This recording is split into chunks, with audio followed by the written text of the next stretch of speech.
Welcome to the MBU Coaches Show. I'm Drew Fry. Next to me is Sam Pearson. Sam, since the last time we talked, we've had 3 games. Mm, Unfortunately, 3 losses. Can you talk a little bit about those? yeah. Tough losses, man. Good learning experiences for us. Um, at Cotty College was most recent. It's always a tough outing. Um, driving down in Nevada, Missouri, 5 hours or so. I felt like we came out flat against Cotty. Man, they punched us right in the mouth, man. They were ready to play, man, hitting shots late and put us away. Columbia here um, that Thursday prior to it's always going to be tough. Columbia is the prototype of the conference in many of sports. I thought we played them well. Jumped on them early. Didn't maintain it. Kind of went away from what had gotten us to that point. Took our foot off the gas maybe a little bit, and then finished the game well.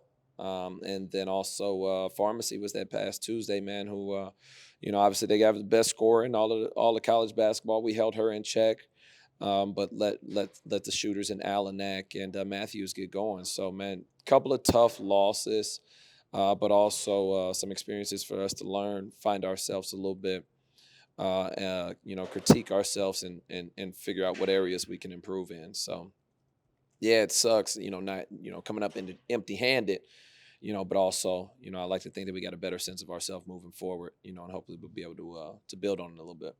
And there were also some good things to come from those. Like you guys held Grace Byers to only 20 points in the hmm UHSP game.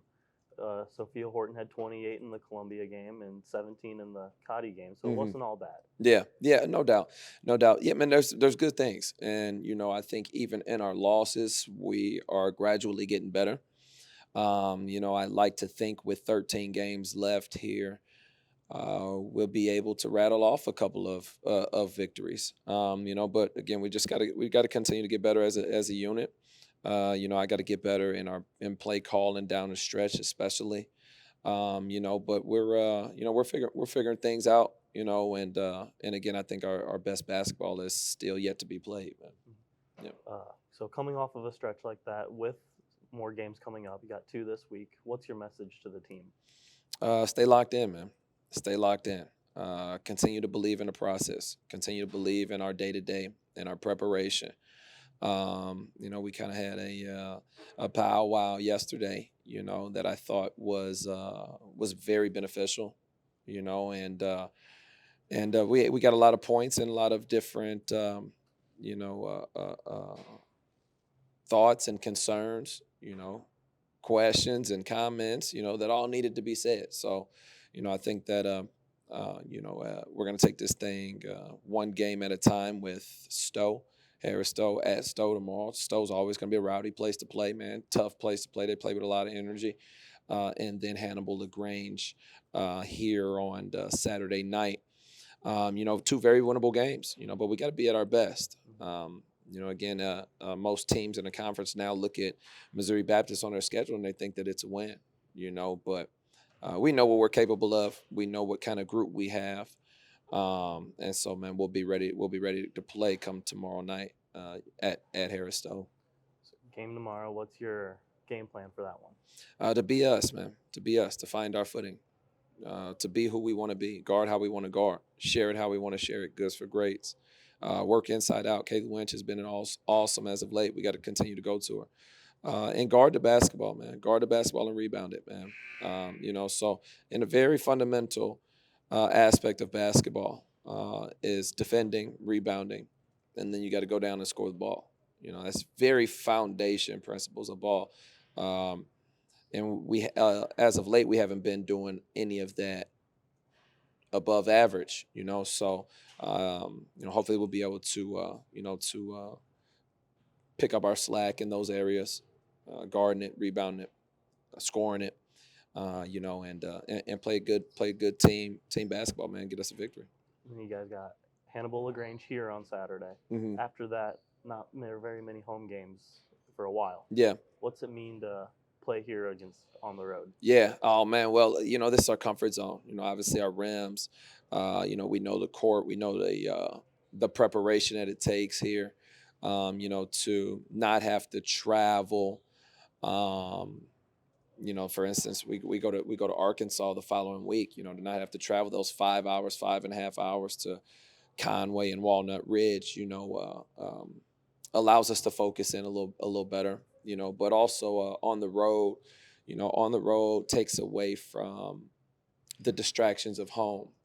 There's several of us who work, several of us who are from St. Louis, so there's the parental influences and relatives and family members, etc. Who may be pulling us away from ball a little bit.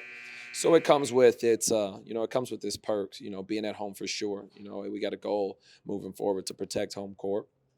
And I like to think that we can do so, man. But regardless, man, whether it's home, whether it's on the road, man, we got to be the best us, man. We got to be the best us. And hopefully we'll be able to do so, man. Hopefully this thing can click, man. We can get this train back rolling, man. Well, like you mentioned, 13 games left. There's still a lot of time. Mm-hmm. Good luck this week. Yeah, absolutely. And I appreciate thank it. you. Thank you. And Thank we'll you. be right back with the Coaches Show with Kevin and Coach Preston right after this.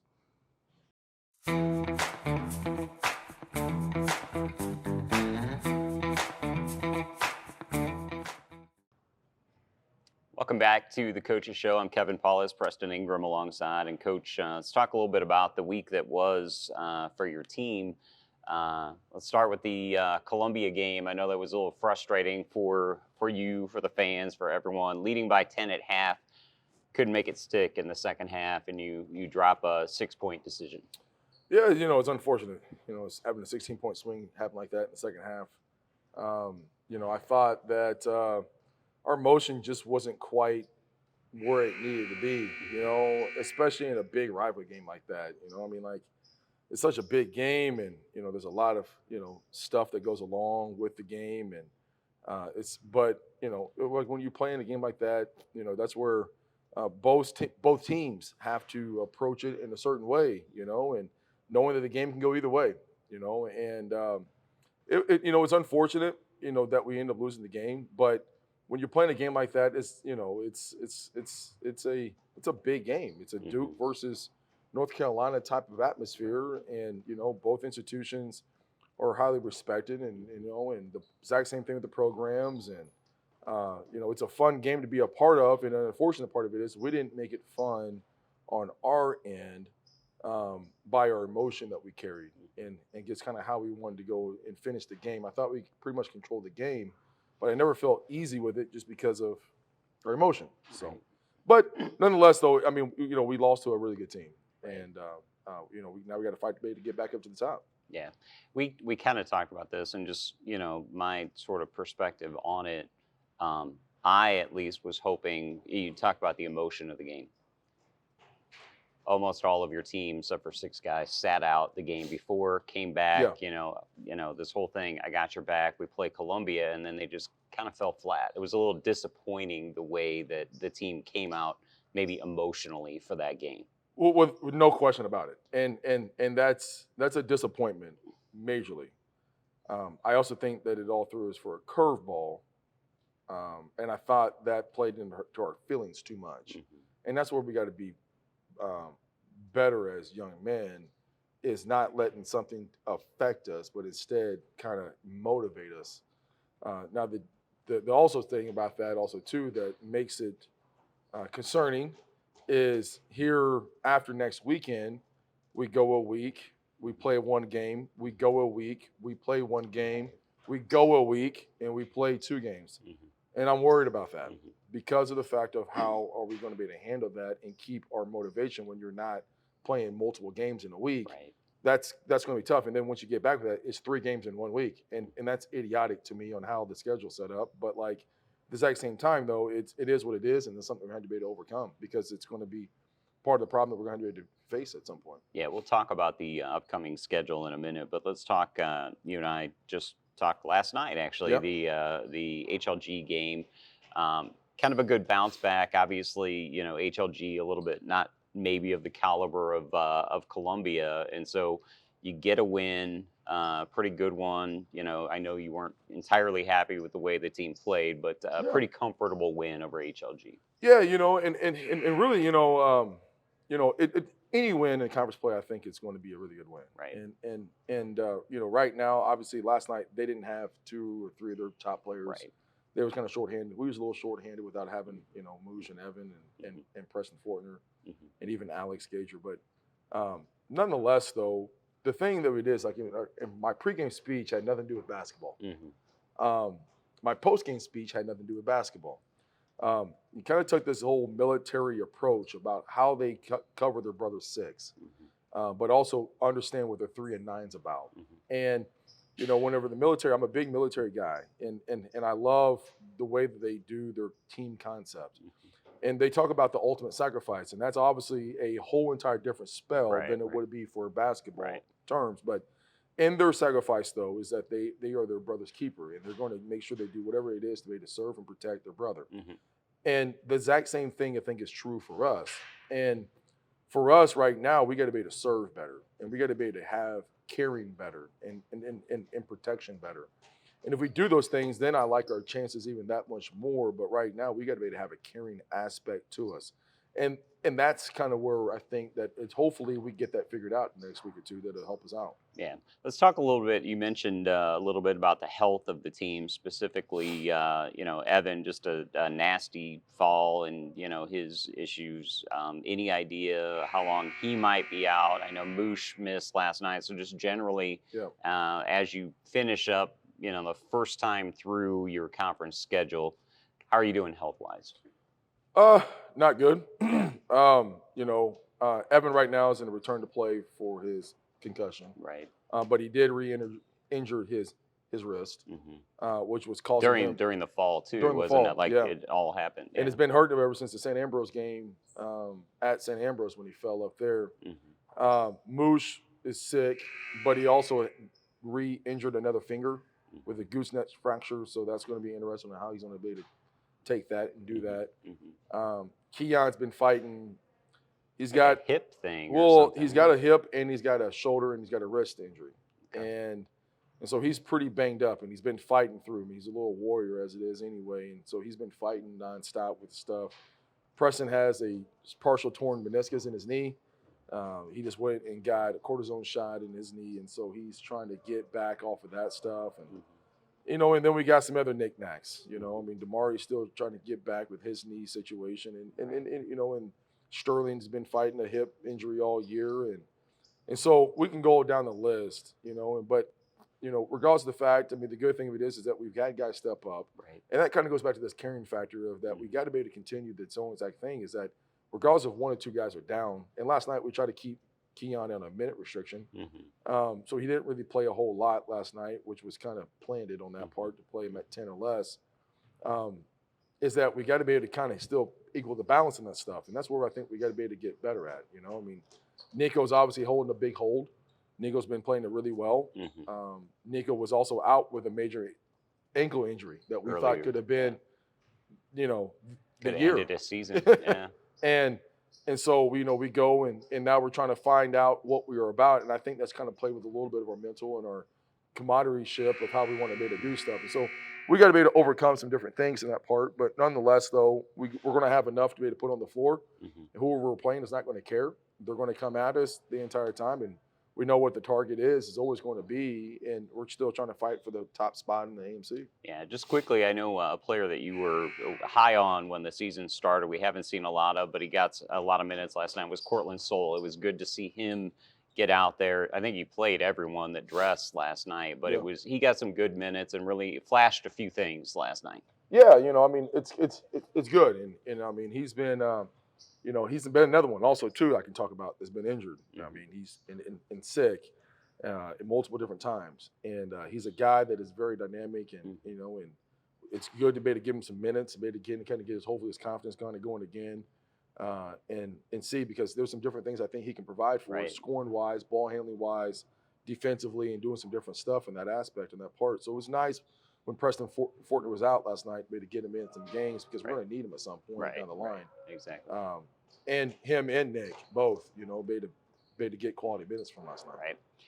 So now starts the longest road streak of the season. You guys, short trip Thursday night over to Harris Stowe, but the next 6 games on the road. We talked a little bit about this last night on the post-game show, but sort of what's your mindset going into these next 6 games? You already talked about how it's play a game, wait a week, play a game, wait a week type thing, except for the back-to-back games that you'll play down in Arkansas Right. with Willie Bapp and CBC. But what's your mindset as you enter this next 6-game stretch where we won't see you at home for a month? Yeah, Road Warriors, baby. Yeah. Road Warriors. we just want to make or break. I mean, like I think any great team has to be great road Right. teams. Right. Now in the past years, again, this is something I'm kind of kicking myself in the butt a little bit. Is that we started off the seasons that way? Is high road games to get them out of here against high level competition and be to kind of groom you for what it's going to end up being the brewing part of the conference. Now, I don't know if we've ever had a 6-game road swing in the conference. That again is crazy to me, but because in that you're playing the top 3 teams, and the Central Baptist just came out this week receiving votes, Right. and now they're playing extremely well right now, and so for us we got to take it one game at a time, and we gotta have to be able to focus in on Harris Stowe today, with them coming up in tomorrow, and how we need to be able to go about doing that. Is what we need to be able to do. Harris Stowe is going to be a high potent team that's going to play aggressive. They're going to play hard. They're going to be nonstop. And it's a hard place to be able to play and win. And so we're going to be able to be on top of our game. And then we get into next week after that other stuff on that part. But really, we just got to keep it one day at a time for us to be able to do it and just understand what the importance of road games are. And we always talk about, if there's a good thing about going on the road. Sam just talked about it a minute ago with Drew. You kind of come together as a team, maybe fewer distractions when you're on the road type thing, especially for your guys that are from St. Louis and all. But the other aspect of it too is if you're going to win the conference, you got to win on the road. Protect your home court, and you got to win on the road. And so this is your opportunity to go on the road. And it's not just the road game at Columbia and the road game at Williams Baptist. All of them are going to count at the end of the year. Absolutely. And if you don't win the league, and CBC. You're going to have keep leaving CBC out of the conversation. They're at Yeah. the top of the league. No doubt, no doubt, no doubt. And Woods, and and that's going to be a whole other thing on that part. But like, if we don't finish in the top of the league, you're going to have to. If you're going to go to the national tournament, you're going to win on the road. Right. If you do go to the national tournament, you're going to have to win on the road. Mm-hmm. So that's kind of the one common thing that we have been talking about is postseason play and put ourselves in positions to be able to get postseason play. Right. And if you're going to be able to do that, you got to win quality road games against quality teams, against quality competition in high hostile environments. And we're going to go into the next several games are going to be high hostile environments. Harris Stowe is high hostile. Williams Baptist is a lot of students there. There's nothing else to do in Walnut Ridge, so they all come to the game. And Central Baptist, is we already know, is a high hostile environment down there. And now they're receiving votes and the number 1 team in the league. And they're going to play Woods and us back to back, and that's going to be big. And then we go to William Woods. Well, we already know what the hostile environment that's going to end up being. Right. Charles Belt helped create that, and then Jordan's took it to another level on that part. And so, and then at Columbia, that's just a rival game. That's going to be a rival game, and hopefully we travel and they travel, and that's going to be a big game. And so, it's there's a lot of rival games in there, and then there's a lot of potents that we're going to play, and that's the fun. Yeah. Is you get to go on the road. What you sign up for. Yeah, and you're able to play in these loud gyms. Like whenever I was in NCAA, you're playing, Kansas. I mean, like, I'm not a Kansas fan. I hate Kansas, being a Missouri guy, but it's one of the best environments you could possibly play in. And being in that game twice, like, and there in Allen Fieldhouse, it's so loud, and the environment goes so great, and it's either going to make you or break you. And I tell players, if you're a big time player, you live for that. It is you want that moment that is big time, big crowd, backs against the wall. You're up 4, you're down 4, balls in your possession. What are you gonna do? Right. And that's where we're gonna be at some point on that part. And hopefully we have a good road trip and good road swings. And if not, then it's gonna be okay. Yeah. Because you still gonna be able to fight through, to be able to win the battle either way you go. Yep. Absolutely. So thanks for the time. Absolutely. Appreciate This is it. Preston Ingram. This has been the Coaches Show on the Spartan Digital Network.